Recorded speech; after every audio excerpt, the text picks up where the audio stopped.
যাই হোক, হরিশের সরস রসনার গুণ আছে। সরস রসনার গুণটা কি? সেটা হচ্ছে সে মজা করে আসর জমিয়ে রাখার যে ক্ষমতা, সেই ক্ষমতাটা হরিশের মধ্যে আছে। মামার মন নরম হইল, অর্থাৎ ওই যে মেয়ের বয়স বেশি, তারপরেও হরিশ এমন ভাবে কনভিন্স করলো যে মামার মনটা গলে গেল। বিবাহের ভূমিকা অংশটা, অর্থাৎ বিয়ের প্রথম যে অংশ, এই যে সম্বন্ধ নিয়ে যাওয়া নিয়ে আসা, দিন তারিখ ঠিক করা, এই জিনিসটা নির্বিঘ্নে সমাধা হইয়া গেল। নির্বিঘ্নে মানে কি? কোনো বাধা বিপত্তি ছাড়াই বিয়ের প্রথমের যে মানে বেসিক যে ব্যাপারগুলো কথা বলা বলে, এই জিনিসটা খুব সুন্দরভাবে সম্পন্ন হলো। কলকাতার বাহিরে বাকি যে পৃথিবীটা আছে সমস্তটাকে মামা আন্দামান দ্বীপের অন্তর্গত বলিয়া জানেন। আন্দামান দ্বীপ বলতে কি বোঝাচ্ছে যেন? আন্দামান হচ্ছে একটা দ্বীপের নাম। দ্বীপের বিশেষত্ব আমরা সোনার তরী কবিতায় পড়েছি যে চারপাশে যতদূর চোখ যায় শুধু পানি আর পানি, মাঝখানে একটুখানি জায়গা যেখানে কিনা ওই নদীর পলি বা পানির সাথে মিশে আসা সব বস্তুগুলো একসাথে জমাট বেঁধে একটা চর সৃষ্টি করে। কাজে মাঝখানে একটুখানি স্থল আর আশপাশে যতদূর চোখ যায় পানি আর পানি। তো মামার কাছে ওরকম দ্বীপের মতো মনে হয় সমগ্র পৃথিবীটাকে, যে শুধুমাত্র মনে হয় কলকাতাতেই মানুষ থাকে আর আশপাশটা তার কাছে অনেক দূরের ব্যাপার। ঠিক আছে, আশপাশে যাইতে গেলেও তার কাছে একটা আলসেমি ভাব চলে আসে যে এত দূর যাব, মানে সে কলকাতা ছাড়া আর কোনো জায়গাকে তার কাছে জায়গা বলে মনে হয় না। আচ্ছা, জীবনে একবার বিশেষ কাজে তিনি কর্ণগড় পর্যন্ত গিয়েছিলেন। ঠিক আছে, তাহলে অনুপমের মামা একবার বিশেষ কাজে কোথায় গিয়েছিলেন? কর্ণগড় পর্যন্ত। মামা যদি মনু হইতেন, মনু কি? মনু হচ্ছে সংবিধান প্রণেতা। সংবিধান জিনিসটা কি? সংবিধানে যা কিছু রুলস রেগুলেশন থাকে সেগুলো মানুষ মানতে বাধ্য। তো যে এই সংবিধানের সব রুলস রেগুলেশন গুলো লিপিবদ্ধ করে তাকে বলা হয় মনু, অর্থাৎ যে সংবিধান প্রণয়ন করে।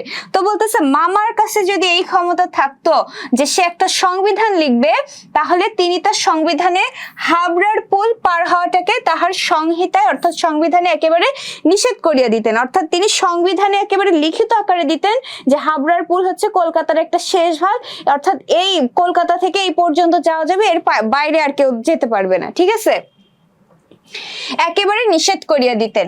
মনের মধ্যে ইচ্ছা ছিল নিজের চোখে মেয়ে দেখিয়ে আসিব, সাহস করিয়া প্রস্তাব করিতে পারিলাম না। কে বলতেছে? অনুপম বলতেছে। এরপরে বলছে কন্যাকে আশীর্বাদ করিবার জন্য যাহাকে পাঠানো হইল সে কে? সে হচ্ছে বিনু দাদা, তাই না? ওই যে হিন্দু ধর্মে মেয়েদের বিয়ের আগে মেয়ে এবং ছেলে উভয়কে আশীর্বাদ করা হয়। তো অনুপমের পক্ষ থেকে যারা গিয়েছিল সে হচ্ছে অনুপমের পিস্তত দাদা অর্থাৎ ফুফাতো ভাই বিনু দাদা, আমার পিস্তত ভাই।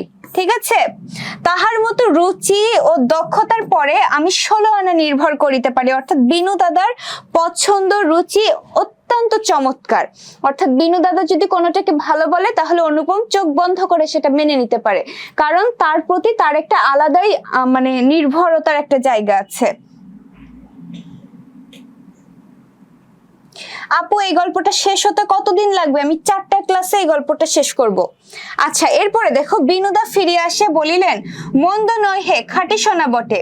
4টা ক্লাস নাও লাগতে পারে, আবার লাগতেও পারে, যতটুকু করানো যায় আর কি। তোমাদের উপরেও যাতে প্রেশার না হয় সেইভাবেই পড়াবো। আচ্ছা, এরপরে বলতেছে বিনু দাদার ভাষা অত্যন্ত আটো, অর্থাৎ বিনু দাদা একটু স্বল্প ভাষী। যেখানে আমরা বলি চমৎকার সেখানে তিনি বলেন চলনসই। অতএব বুঝিলাম আমার ভাগ্য প্রজাপতির সাথে, এই যে প্রজাপতি, ঠিক আছে, প্রজাপতিকে বিয়ের দেবতা, এটার সঙ্গে পঞ্চস্বরের কোনো বিরোধ নেই। অর্থাৎ বিয়ের অন্যান্য যে দেবদেবী রয়েছে এই তাদের মধ্যে কোনো বিরোধ নেই, কাজেই তার বিয়েটা সুন্দরভাবে সম্পন্ন হতে পারে। কেন এই কথা বললো? কারণ প্রথমত বিয়ের সম্বন্ধ করলো, মামার পছন্দ হলো, আশীর্বাদ পর্যন্ত হয়ে গেল, মামা এসে আবার বলছে মেয়ে খুব সুন্দর দেখতে, এই কারণে বলছে যে আচ্ছা ঠিক আছে, তাইলে আমার ভাগ্যে আমার যে একটা বিয়ে আছে সেইটাতে কোনো সমস্যা হবে না। বলা বাহুল্য বিবাহ উপলক্ষে কন্যা পক্ষকেই কলকাতা আসিতে হইল। তার কারণ কি? মামা হচ্ছে এক কথার মানুষ, সে যাবে না বলছে যাবে না, তার উপর আবার মেয়ের থেকে অনুপমদের টাকা পয়সা বেশি, তাহলে তো আরো যাবে না, তাই না? তো অনুপমের মামা বলে বসলো যে বিয়ে হবে, ঠিক আছে, বিয়ে যদি হয় মেয়ে পক্ষ কলকাতায় আসুক। সাধারণত কি ছেলে পক্ষ মেয়ের জায়গায় যায় না, বাট মেয়ে পক্ষকেই উল্টো কলকাতায় আসতে হলো। কন্যার পিতা শম্ভুনাথ বাবু, এই যে কন্যার পিতার নাম কি? শম্ভুনাথ। হরিশকে কতটা বিশ্বাস করেন তাহার প্রমাণ এই যে বিবাহের 3 দিন পূর্বে তিনি আমাকে প্রথম চোখে দেখেন, বিয়ের কয়দিন আগে? 3 দিন আগে, এবং আশীর্বাদ করিয়া যান। মেয়ের সাথে, শম্ভুনাথ বাবুর মেয়ের সাথে যখন অনুপমের বিয়ের সম্বন্ধ হয়, আমরা কি করি? বিয়ের একটা স্টেপ হচ্ছে আশীর্বাদ। তো বিয়ের কোনো প্রসেসে যাওয়ার আগেই ছেলে মেয়ে দেখা দেখির পর্বটা হয়, যে আগে সব ঠিকঠাক আছে কিনা, পছন্দ হলে পরবর্তীতে যাব। কিন্তু হরিশ ভালো বলেছিল, অনুপম ভালো ছেলে, শম্ভুনাথ বাবু হরিশের কথার উপরে খুব নির্ভর করতেন, হরিশকে খুব বিশ্বাস করতেন।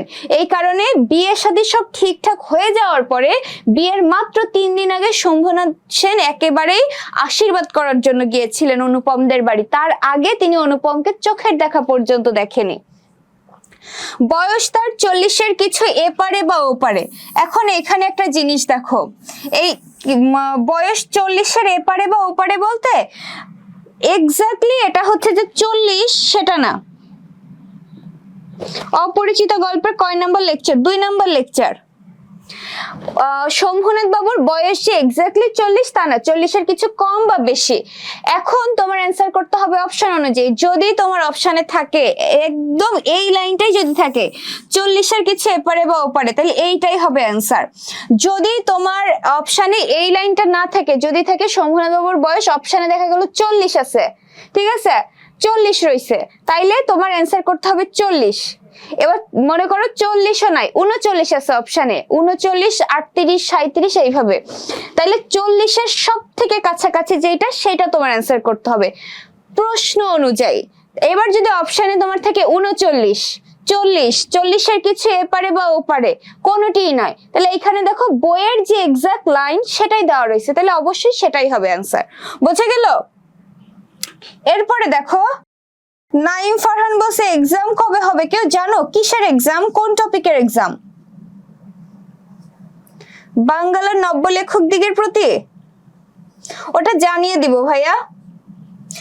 আচ্ছা, এরপরে দেখো, চুল কাঁচা গোফে পাক ধরতে আরম্ভ করিয়াছে মাত্র, সুপুরুষ বটে, ভিড়ের মধ্যে দেখিলে সকলের আগে তার উপরে চোখ পড়িবার মতো চেহারা। অর্থাৎ এটা ওই শম্ভুনাথ বাবুর চেহারার একটা বিবরণ দেওয়া হয়েছে।